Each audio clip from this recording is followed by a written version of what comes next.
Hello students, welcome to the channel of फर्जी concepts. आज हम लोग IIT JEE advance 2023 paper 1 chemistry section के अंदर वन और more than one correct option को सॉल्व करने जा रहे हैं। अगर आप सारे ऑप्शन को करेक्ट करते हैं तो आपको +4 मार्क्स मिलेगा, अदरवाइज पार्शियल मार्किंग +3 +2 +1 का प्रोविजन है। और अनअटेम्प्टेड क्वेश्चन के लिए आपको 0 मार्क्स अवार्ड किया जाएगा और एक भी ऑप्शन आपके रॉन्ग हो जाने पर -2 मार्क्स अवार्ड किया जाएगा। तो आइए अब हम लोग इस क्वेश्चन को सॉल्व करते हैं। यह एक ऑर्गेनिक केमिस्ट्री का क्वेश्चन है और इसमें मेनली गिग्नार्ड रिएजेंट से रिलेटेड क्वेश्चन दिया गया है। क्वेश्चन कह रहा है इन द फॉलोइंग रिएक्शंस। तो इतने सारे सेट ऑफ रिएक्शंस आपको दिए हुए हैं। ये सारे सेट ऑफ रिएक्शंस में एक बार प्रोडक्ट P बन रहा है, एक बार Q बन रहा है, एक बार R बन रहा है और एक बार S बन रहा है, द मेजर प्रोडक्ट। तो एक बार P है, एक बार Q है, एक बार R है और एक बार S है। ये सारे मेजर प्रोडक्ट है। तो उन सारे मेजर प्रोडक्ट में करेक्ट स्टेटमेंट्स आपको फाइंड करना है about P, Q, R and S।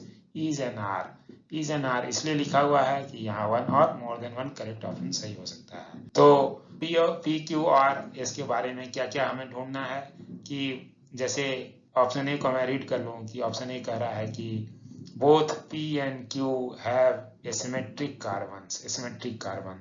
Both Q and R have asymmetric carbon. Both P and R have asymmetric carbon. इसी तरह ऑप्शन डी में भी P has asymmetric carbons, carbon और carbons, S does not have asymmetric carbon. So basically हमें ये major product identify करना होगा और उस मेजर प्रोडक्ट में कोई एसिमेट्रिक कार्बन प्रेजेंट है या नहीं है, यही हमारा मेन क्वेश्चन है। तो आइए हम लोग आगे चलते हैं और इसे सॉल्व करने का प्रयास करते हैं। तो देखिए, जो हम लोग प्रोडक्ट P को आइडेंटिफाई करना चाहते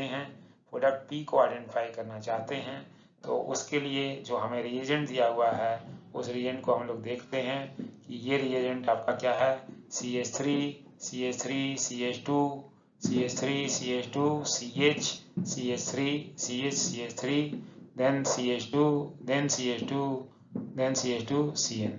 ठीक है, तो ये इसमें हम लोग देख रहे हैं कि ऑलरेडी एक एसिमेट्रिक सेंटर, मतलब एक कायरल सेंटर ऑलरेडी एक प्रेजेंट है। ठीक है, एसिमेट्रिक सेंटर ऑलरेडी प्रेजेंट है और इसका रिएक्शन, जो पहला रिएक्शन है, वो गिग्नार्ड रिएजेंट के साथ करवाया जा रहा है और गिग्नार्ड रिएजेंट से कराने के बाद उस पर H3O+ ऐड किया जा रहा है। तो हम लोग देखते हैं कि अगर, जैसा कि हम लोग जानते हैं, गिग्नार्ड रिएजेंट जो कि PHMgBr है, जो कि एक ऑर्गेनोमेटेलिक कंपाउंड है जहाँ मेटल और कार्बन के बीच का बॉन्ड होता है। यहाँ मैग्नीशियम और फिनाइल मीन्स कार्बन के बीच का बॉन्ड है। तो चूंकि कार्बन मोर इलेक्ट्रोनेगेटिव है, तो हम लोग किसी भी ऑर्गेनोमेटेलिक कंपाउंड को इन जनरल कार्बन पर माइनस देकर या PH- और MgBr+ के फॉर्म में लिख सकते हैं। और ये चूंकि ये एक न्यूक्लियोफाइल है, तो ये कहाँ पर अटैक करेगा, ये हम लोग जानते हैं कि यहाँ पर नाइट्रोजन मोर इलेक्ट्रोनेगेटिव है, तो इस पर डेल्टा- आता है और इस पर डेल्टा+ आता है। तो न्यूक्लियोफाइल जो है वो कार्बन पर अटैक करेगा और ये CN का बॉन्ड खुल जाता है। तो इसके बाद जो प्रोडक्ट बनेगा वो क्या होगा, एक इमीन के जैसा बनेगा, C डबल बॉन्ड बन जाएगा। पीएच ग्रुप यहाँ पर, ये जो कि गिग्नार्ड से जो पीएच पार्ट आया वो पार्ट यहाँ अटैच हो जाएगा और N पे माइनस बनेगा, जो कि MgBr+ के साथ अटैच रहेगा। ठीक है, तो अभी भी हम लोग यहाँ तक रिएजेंट 1 में ही है। फिर जैसे ही इस पर H3O+ डालेंगे, H3O+ क्या है, H+ का सोर्स है, तो H+ कहाँ से आ जाएगा, ये N- है। N- क्या करेगा, ये प्रोटॉन H+ को एब्स्ट्रैक्ट कर लेगा और यहाँ से क्या बन जाएगा, इमीन बन जाएगा, ये इमीन बन जाएगा। लेकिन अभी भी क्या है, हमें जो रिएजेंट दिया हुआ है वो H3O+ है। So imine is unstable in acidic medium in dilute acidic condition. So imine का क्या हो जाएगा, अब इसी यहाँ imine का हाइड्रोलिसिस हो जाएगा। तो imine का यहाँ हम लोग हाइड्रोलिसिस कर देंगे। So imine का हाइड्रोलिसिस हो जाएगा और यहाँ पर क्या बन जाएगा, हम लोग जानते हैं कि imine का हाइड्रोलिसिस होने के बाद हमारा यहाँ पर कीटोन बन जाएगा। तो ये कीटोन प्रोडक्ट बन गया और यहाँ से imine का पार्ट, जब ये पार्ट जब अलग होगा, ये पार्ट जब अलग होगा, तो ये पहले अमोनिया बन के अलग होगा, अमोनिया बनकर अलग होगा। लेकिन अमोनिया बेस है तो वो एसिडिक मीडियम में NH4+ आयन बनकर सेपरेट हो जाएगा। ठीक है, तो after after reagent 1 PHMgBr and H3O plus we will be getting this product। तो ये प्रोडक्ट क्या है, हमारा एक कीटोन है और जिसमें एक एसिमेट्रिक सेंटर प्रेजेंट है, एक एसिमेट्रिक सेंटर यहाँ पर प्रेजेंट है।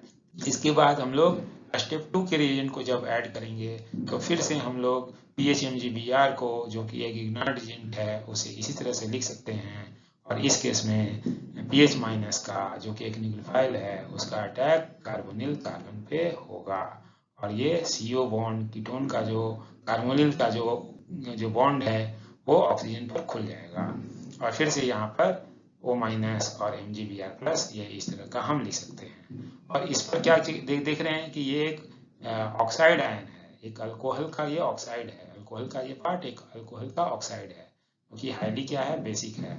फिर जैसे ही हम लोग क्या करेंगे, देन वाटर ऐड करने को बोला गया है, तो हम लोग जानते हैं कि वाटर का जो हाइड्रोजन होता है वो इनफ एसिडिक होता है, वो अल्कोहल के रिस्पेक्ट में थोड़ा सा मार्जिनली ज़्यादा ही एसिडिक है। तो ये जो ऑक्साइड आयन है, ये जो ऑक्साइड है, अल्कोहल का ऑक्साइड है, वो यहाँ से वाटर से प्रोटॉन एब्स्ट्रैक्ट कर लेगा और इससे हमें अल्कोहल एक प्रोडक्ट मिल जाएगा। लेकिन यहाँ पर न्यू कायरल सेंटर जनरेट नहीं हो रहा है, ये हम लोग देख रहे हैं, ये ब्लू कलर में दिखाया हुआ पीएच ये, और एक बार रेड कलर का पीएच। तो रेड कलर में जो पीएच था वो पहले की इग्नाइट से आया, वो स्टेप 1 से आया, और ब्लू कलर वाला जो पीएच है वो दूसरे स्टेप से आया है। सो ओवरऑल एक कार्बन पर 2 पीएच लगे हुए हैं, इसलिए यह सेंटर कायरल नहीं है, लेकिन इसमें ऑलरेडी एक पहले से कायरल सेंटर प्रेजेंट है। तो यहाँ पर हम लोगों ने प्रोडक्ट P को आइडेंटिफाई कर लिया है और इस मॉलिक्यूल में एक कायरल सेंटर प्रेजेंट है। ठीक है, तो P को आइडेंटिफाई करने के बाद हम लोग अब आगे के चलते हैं कि P तो हमने आइडेंटिफाई कर लिया है, और उसके बाद हम लोग Q के फॉर्मेशन के रिएक्शन को स्टडी करना चाहते हैं। तो Q का जो फॉर्मेशन का रिएक्शन है वह कह रहा है बेंजीन पर एसिटाइल क्लोराइड ऐड करना है in presence of anhydrous AlCl3। यह एक फ्रीडल-क्राफ्ट असाइलेशन है, यह एक फ्रीडल-क्राफ्ट असाइलेशन है। ठीक है, तो इस रिएक्शन को हम लोग देखते हैं कि पहला स्टेप जो क्राफ्ट असाइलेशन है उसमें असाइल क्लोराइड जो कि एसिटिक एसिड का एसिड क्लोराइड है, उसको AlCl3 के साथ जब हम लोग ट्रीट करेंगे तो यह कार्बोकेटायन असाइलियम आयन बनता है, जिसका शेप लीनियर होता है, लेकिन जस्ट फॉर डिपिक्शन पर्पस के लिए मैंने इसे ऐसा दिखाया है। ये असाइलियम आयन है और ये AlCl4 माइनस अलग हो जाता है इसे, और ये यहाँ पर क्या हो जाएगा, इलेक्ट्रोफिलिक एरोमेटिक सब्स्टिट्यूशन होता है। तो यहाँ पर H प्लस हटकर हमारा इलेक्ट्रोफाइल लग जाएगा। ठीक है, और यहाँ पर इसमें लिविंग ग्रुप क्या होता है, यहाँ से हम लोग H माइनस H प्लस कर देते हैं, यहाँ H प्लस लीव होता है। तो यह एक इलेक्ट्रोफिलिक एरोमेटिक सब्स्टिट्यूशन है और इसका नाम फ्रीडल-क्राफ्ट असाइलेशन है। ठीक है, और यहाँ जो निकला हुआ H प्लस है वह इस Cl माइनस के साथ कंबाइन होके HCl दे देता है और AlCl3 जो कैटलिस्ट है वो वापस दे देता है। ठीक है, तो आफ्टर रिएजेंट 1 के बाद ये हमें प्रोडक्ट मिलेगा, और सेकेंड स्टेप में जब हम लोग इस पर फिर से इग्नाइट एजेंट ऐड करेंगे तो पीएच माइनस जो कि कीटोन पर अटैक करेगा और ये कार्बोनिल का बॉन्ड ब्रेक हो जाएगा, पाई बॉन्ड ब्रेक हो जाएगा, और फिर से हम लोग प्रीवियस केस के जैसा ही यहाँ पर अल्कोहल के ऑक्साइड का आयन बनाएंगे, और फिर इस पर जब वाटर ऐड करते हैं, वाटर हम लोग ऐड करेंगे तो वाटर का जो हाइड्रोजन होता है वो इनफ एसिडिक है और वो ऑक्साइड आयन, वो अल्कोहल का ऑक्साइड वाटर से प्रोटॉन ले लेगा और इससे हमें अल्कोहल प्रोडक्ट मिल जाएगा। और देखें कि ये जो प्रोडक्ट है ये हमारा कायरल नहीं है, क्योंकि यहाँ जो ये जो ग्रुप है, ये जो ग्रुप अटैच है, इसी को हम लोग तो फिनाइल ग्रुप कहते हैं। तो एक ही कार्बन पर एक फिनाइल स्टेप 1 से आ गया, एक फिनाइल हमारा ऑलरेडी मॉलिक्यूल के अंदर प्रेजेंट था, दूसरा हमारा स्टेप 1 के रिएक्शन से आ गया, तो एक कार्बन पे 2 सेम ग्रुप हो गए, इसलिए this is not a chiral centre, this is not chiral carbon. ठीक है, तो हम लोगों ने Q को भी आइडेंटिफाई कर लिया, लेकिन इसमें कोई भी कायरल सेंटर जनरेट नहीं हुआ क्योंकि 2 फिनाइल ग्रुप आइए अब हम लोग P और Q को आइडेंटिफाई करने के बाद अब हम लोग नेक्स्ट प्रोडक्ट जो R को आइडेंटिफाई करना चाहेंगे। ठीक है, तो यहाँ पर ये R को आइडेंटिफाई करना है और यहाँ पर जो रिएक्शन हो रहा है वह एक एसिड क्लोराइड है और उसका बेंजाइल कैडमियम ऑर्गेनोमेटली कंपाउंड के साथ रिएक्शन हो रहा है, बेंजाइल कैडमियम। तो ये कैडमियम जो होता है एक माइल्ड ऑर्गेनोमेटलिक रिएजेंट है और ये ग्रीनाइट के रिस्पेक्ट में वीक होता है और ये एसिड क्लोराइड को सिर्फ कीटोन स्टेप तक रोक देगा। ठीक है, तो यहाँ पर इस रिएक्शन को हम लोग एनालाइज करें कि यहाँ पर ये हाफ ही मोल लिया गया है, मतलब सिर्फ एक ही यहाँ पर एक PHCH2 जो कि बेंजाइल ग्रुप है, एक PHCH2 माइनस PHCH2 माइनस जो ऑर्गेनोमेटली कंपाउंड से आएगा वो क्या करेगा, वो एक ही ग्रुप आएगा और वो यहाँ पर अटैक करके यह कार्बोनिल का बॉन्ड खुलेगा। फिर ये जब वापस आएगा तो यहाँ पर एसाइल सब्स्टिट्यूशन का प्रोडक्ट दे देगा। एसाइल सब्स्टिट्यूशन का प्रोडक्ट जो है यह एक कीटोन है, तो स्टेप 1 के बाद आफ्टर रिएजेंट 1 के बाद हम लोग को यह कीटोन मिल जाएगा। इस कीटोन के मिलने के बाद इस पर हम लोग फिर से गिग्नार्ड का अटैक कराएंगे और गिग्नार्ड रिएजेंट जो कि रिएजेंट 2 में है, ये जब ऐड होगा तो फिर से यह बॉन्ड ओपन हो जाएगा और फिर से हम लोग पुराने स्टेप की तरह यहाँ पर O- जो कि अल्कोहल का अनायन और MgBr ऐसा बना देंगे और यहाँ पर एक नया कायरल सेंटर जनरेट हो गया क्योंकि यहाँ पर पीएच ग्रुप अभी हम लोगों ने ऐड किया और पहले स्टेप 1 के रिएजेंट 1 से बेंजाइल ग्रुप ऐड हो चुका था और मॉलिक्यूल के अंदर ओरिजिनली इथाइल ग्रुप ऑलरेडी था। तो यहाँ पर 4 डिफरेंट ग्रुप हो जाने के कारण यह सेंटर कायरल सेंटर हो गया। अब इस पर जब हम लोग वाटर ऐड करेंगे तो फिर से प्रोटोनेशन हो जाएगा और फिर से एक अल्कोहल फॉर्म हो जाएगा और इसमें एक ऑलरेडी कायरल सेंटर प्रेजेंट है। तो हम लोगों ने प्रोडक्ट R को भी आइडेंटिफाई कर लिया है। ठीक है, तो अब इसके बाद हमारा लास्ट प्रोडक्ट जो कि जिसका नाम S है वो हम लोग आइडेंटिफाई करना चाहेंगे। तो उसके लिए दिया हुआ रिएक्शन जो है इसमें 4 रिएजेंट दिए हुए हैं और यह एक एल्डिहाइड है। इस एल्डिहाइड पर 4 रिएजेंट ऐड किए जा रहे हैं, उसके बाद प्रोडक्ट S बनेगा। तो आइए एक एक करके हम लोग सारे रिएजेंट के रिएक्शंस को आइडेंटिफाई करते हैं। तो यह एक एल्डिहाइड है, यह हमारा रिएजेंट है PaCH2CHO। ठीक है, और इस पर जब हम लोगों ने नया रिएजेंट ऐड करेंगे PHMgBr, यहाँ पर PH माइनस Mg प्लस, यह रिएजेंट क्या होगा, ये यहाँ पर जाकर अटैक करेगा, यह बॉन्ड ओपन हो जाएगा। ठीक है, और फिर से जब हम लोग इसे प्रोटोनेट कर देंगे तो फाइनल हमें अल्कोहल मिल जाएगा। तो ये अल्कोहल हमें मिल जाएगा।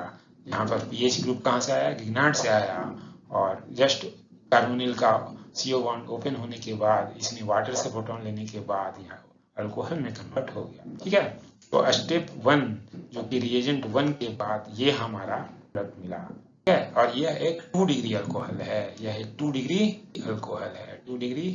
अल्कोहल है। ठीक है, इस 2 डिग्री अल्कोहल पर जब आप क्रोमियम ट्राईऑक्साइड डालेंगे, यहाँ पर क्रोमियम +6 ऑक्सीजन स्टेट में होता है जो कि H2SO4 के साथ मिलकर क्रोमिक एसिड देता है और यह 2 डिग्री अल्कोहल को कीटोन में कन्वर्ट कर देता है। 2 डिग्री अल्कोहल का ऑक्सीडेशन कर यह कीटोन में कन्वर्ट कर देगा और कीटोन का फर्दर ऑक्सीडेशन डिफिकल्ट होता है क्योंकि इसमें CC बॉन्ड को ब्रेक करना पड़ता है। तो यहाँ पर आफ्टर रिएजेंट 2 के बाद हम लोगों ने इस प्रोडक्ट को बना दिया। ठीक है, अब इस पर हम लोग क्या कर रहे हैं, HCN ऐड कर रहे हैं। तो हम लोग जानते हैं कि यह H+ है और CN- है। इससे हम लोग कीटोन पर जब हाइड्रोसायनिक एसिड डालते हैं तो पहले H+ यहाँ पर जाएगा, बाद में CN- यहाँ पर कार्बन पे अटैक करता है और फाइनली ये साइनोहाइड्रीन बन जाता है। इसे हम लोग साइनोहाइड्रीन कहते हैं और यही हमारा स्टेप रिएजेंट 3 के बाद का प्रोडक्ट है। ठीक है, अब इसके बाद के स्टेप में एक कंफ्यूजन है। स्टेप 4 में हमें यह लिखा नहीं हुआ है कि यहाँ पर डाइल्यूट H2SO4 डाला है या फिर कंसंट्रेटेड H2SO4 डालकर हीट किया गया है।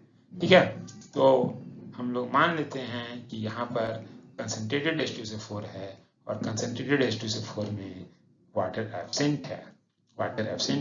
क्योंकि वाटर जब प्रेजेंट होगा तो हम लोग क्या कर सकते हैं, वाटर जब प्रेजेंट होगा तो CN का हाइड्रोलिसिस हो जाएगा। CN का क्या कर देंगे, हाइड्रोलिसिस कर देंगे। तो इस CN की जगह पर अगर डायलूट H2SO4 और हीट होता तो यहाँ पर आप COOH भी बना सकते हैं। हम लोग देखेंगे कि अगर यह डायलूट भी होता तो भी हमारे आंसर पर कोई फर्क नहीं पड़ता। इसलिए यहाँ पर कंसंट्रेटेड मानकर या डायलूट मानकर दोनों तरीके से हम लोग प्रोसीड कर सकते हैं, लेकिन इन जनरल हम लोग एज्यूम करेंगे कि यह एक अल्कोहल है, और यह एक 3 डिग्री अल्कोहल है, और यहाँ पर जब हीट कर रहे हैं तो अल्कोहल का डीहाइड्रेशन हो जाता है, और वो हम लोग इन जनरल कंसंट्रेटेड H2SO4 के प्रेजेंस में करते हैं। तो H2SO4 का जस्ट मैं एक बार स्ट्रक्चर लिखना चाहूँगा कि यहाँ पर देखिए ये जो स्ट्रक्चर है H2SO4 का यह स्ट्रक्चर है, यह एक एसिड है, और यहाँ पर अल्कोहल के डिहाइड्रेशन को हम लोग स्टडी करना चाह रहे हैं। तो यहाँ पर जो OH का जो लोन पेयर है वह क्या एज ए बेस का काम करेगा, और वो H2SO4 का H+ को एब्स्ट्रैक्ट कर लेगा, और यह OH2 प्लस एक गुड लिविंग ग्रुप बन जाएगा। ठीक है, फिर यह क्या होगा, यह गुड लिविंग ग्रुप है और ये 3 डिग्री कार्बन से अटैच्ड है। तो यह ग्रुप जब लीव कर जाएगा तो हमें यह 3 degree carbocation resonance stabilize carbocation form हो जाएगा। 3 डिग्री कार्बोकैटायन जो कि रेजोनेंस स्टेबलाइज भी है, जो कि बेंजीन रिंग के साथ रेजोनेंस में है। ठीक है, इसके बाद हम लोग क्या देख सकते हैं कि इसके बाद के स्टेप में जो हमारा HSO4 माइनस था जो कि H+ आयन लूज करने के बाद यह बाइसल्फेट आयन बना, यह बेस का काम करेगा, ये H+ को एब्स्ट्रैक्ट कर लेगा, और यहाँ से H2SO4 वापस निकल गया, मतलब H+ निकल जाएगा, और यहाँ से हमें अल्कीन बन जाएगा। और अब हम लोग देख सकते हैं कि इस पर एक PH ग्रुप है और एक CN ग्रुप है, और यहाँ पर एक H बचा रह जाएगा और एक PH बचा रह जाएगा। इसकी जो कॉन्फ़िगरेशन है वो सिस और ट्रांस दोनों हो सकती है। ठीक है, तो हम लोग दोनों ही बना सकते हैं, और यही हमारा प्रोडक्ट S है। और इसको हम कह सकते हैं कि इस प्रोडक्ट S में कोई भी कायरल सेंटर प्रेजेंट नहीं है। तो इस तरह से हम लोगों ने सारे अपने प्रोडक्ट्स, जो 4 रिएक्शन के प्रोडक्ट PQRS को आइडेंटिफाई कर लिया है। ठीक है, और यहाँ पर हम लोग जस्ट एक बात को और मेंशन करना चाहेंगे कि अगर वो डायलूट एसिड होता, अगर यह डायलूट होता, इसके जगह पर ये तो हम लोग ने कंसंट्रेटेड मानकर किया, अगर यहाँ पर डायलूट H2SO4 होता तो यहाँ क्या होता, यहाँ पर साइनाइड का जस्ट हाइड्रोलिसिस हो जाता और वो COOH में कन्वर्ट हो जाता। तो यहाँ पर भी COOH लिखते हैं, और यहाँ पर भी COOH लिखते हैं, और यहाँ पर भी जस्ट हम लोग COOH को लिख देते हैं, और यहाँ पर ये हमारा जो प्रोडक्ट है यहाँ COOH होता, यहाँ कार्बोक्सिलिक एसिड होता। इसके अलावा कोई फर्क नहीं पड़ता कि बनने वाला जो डबल बॉन्ड है वो कार्बोक्सिलिक एसिड के साथ भी रेजोनेंस में रहता, अभी CN के साथ रेजोनेंस में है, तो ये दोनों ही बनता, लेकिन इसमें कोई कायरल सेंटर नहीं होता, कोई भी कायरल सेंटर नहीं होता। ठीक है, तो सिर्फ डायलूट और कंसंट्रेटेड H2SO4 का डिफरेंस है। जनरली भी हम लोग एज्यूम करते हैं कि वो कंसंट्रेटेड H2SO4 ही रहा होगा जिसमें साइनाइड का हाइड्रोलिसिस नहीं होता है। ठीक है, अच्छा, इसके बेसिस पर हम लोग कह सकते हैं कि हम लोगों ने उन 4 रिएक्शन के प्रोडक्ट को, major product P, Q, R और S को आइडेंटिफाई करने के बाद ये हमने कंक्लूजन निकाला कि ये P में हमारा सिर्फ और सिर्फ एक कायरल सेंटर प्रेजेंट है, इसलिए सिर्फ 1 एसिमेट्रिक कार्बन प्रेजेंट है। प्रोडक्ट Q में कोई भी एसिमेट्रिक कार्बन प्रेजेंट नहीं है, क्योंकि यहाँ पर 2 ग्रुप हमारे सेम हो जाते हैं, और R में सिर्फ और सिर्फ एक एसिमेट्रिक कार्बन प्रेजेंट है, और S में कोई भी एसिमेट्रिक कार्बन प्रेजेंट नहीं है, क्योंकि यह ज्योमेट्रिकल आइसोमरिज्म शो करेगा, या सिस और ट्रांस आइसोमर शो करेगा, लेकिन इसमें कोई भी एसिमेट्रिक कार्बन प्रेजेंट नहीं है। तो इसके बेसिस पर आइए अब हम लोग अपने दिए हुए ऑप्शंस को एनालाइज करते हैं। तो फर्स्ट ऑप्शन को अगर हम लोग देखें तो इसमें कह रहा है कि both P and Q have asymmetric carbons, लेकिन हम लोग जानते हैं कि P में तो वन एसिमेट्रिक कार्बन है, लेकिन Q में कोई भी एसिमेट्रिक कार्बन नहीं है, इसलिए इसलिए both P and Q have asymmetric carbon, यह स्टेटमेंट हमारा रॉन्ग हो जाएगा अभी, क्योंकि Q में कोई एसिमेट्रिक कार्बन नहीं है। ठीक है, अब ऑप्शन बी को देखते हैं। यहाँ पर फिर से Q का नाम ले लिया गया, both Q and R have asymmetric carbon. यहाँ Q में तो कोई एसिमेट्रिक कार्बन नहीं है, लेकिन R में 1 एसिमेट्रिक कार्बन है, R में 1 एसिमेट्रिक कार्बन है। ठीक है, तो इसके कारण भी Q के होने के कारण यहाँ भी स्टेटमेंट हमारा रॉन्ग हो जाएगा। तो आइए हम लोग ऑप्शन सी को देखते हैं। सी में कह रहा है both P and R have asymmetric carbons. So P में एक एसिमेट्रिक कार्बन है और R में भी एक एसिमेट्रिक कार्बन है, तो दोनों में एसिमेट्रिक कार्बन होने के कारण यह स्टेटमेंट हमारा करेक्ट हो जाएगा, इसलिए ऑप्शन सी इज करेक्ट। ठीक है, अब इसके बाद ऑप्शन डी में देखते हैं कि P has asymmetric carbon, P has asymmetric carbon or carbons. So P has one asymmetric carbon, so this statement, this part is correct. Now S does not have any asymmetric carbon. S does not have any asymmetric carbon. So this statement is also correct because S does not have asymmetric carbon and P there is only one asymmetric. So इसके base पर हमारा दो option number C और option D correct हो जाएगा। इसके basis पर हम लोग कह सकते हैं कि इसमें हमारा ऑप्शन नंबर सी और ऑप्शन नंबर डी सही है, और यह IIT गुवाहाटी के द्वारा रिलीज किया गया JEE एडवांस के ऑफिशियल आंसर की से मैच होता है। So thanks for watching.